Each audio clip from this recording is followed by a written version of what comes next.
कोकणात शेती, मासेमारी, आंबे, काजू बागामध्ये काम करण्यासाठी बिहार, यूपी आणि नेपाळमधून मोठ्या प्रमाणात परप्रांतीय येत असून ते नसले तर हे सर्व कामे ठप्प होण्याची शक्यता आहे.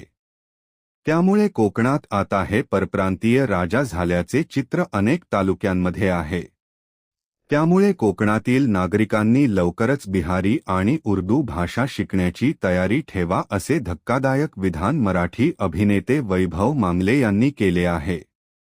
कोकणातील मराठी माणूस नोकरीच्या शोधात मुंबईत येत आहे आणि मुंबईत 10 ते 15 हजार रुपयाची नोकरी करत आहे.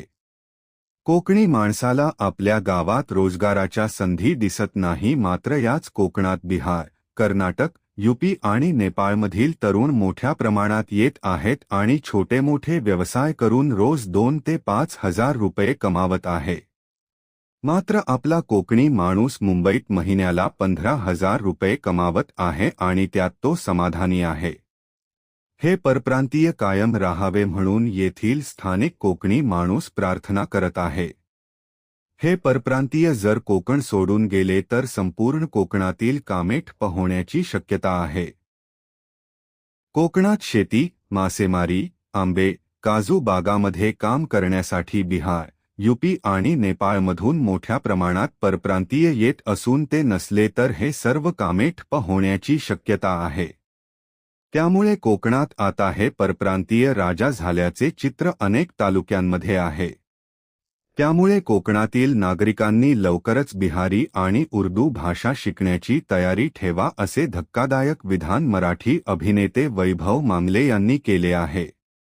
कोकणातील मराठी माणूस नोकरीच्या शोधात मुंबईत येत आहे आणि मुंबईत 10 ते 15 हजार रुपयाची नोकरी करत आहे.